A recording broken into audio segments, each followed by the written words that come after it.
நம்ம கதைகள் ஏஐ சேனலுக்கு வரவேற்கிறேன்.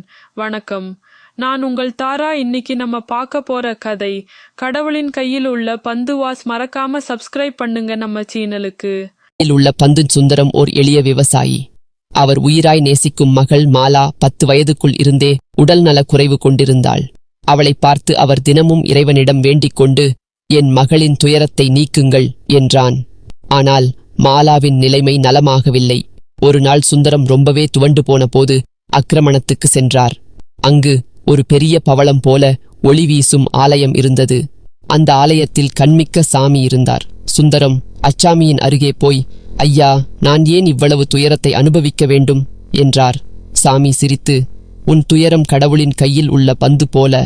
அதை எப்போது உன் நம்பிக்கையால் நீ அடிக்கப் போகிறாயோ அப்போது அது கையிலிருந்து வெளியே போய் உன் வாழ்க்கையில் ஒளி பரவும் என்றார்.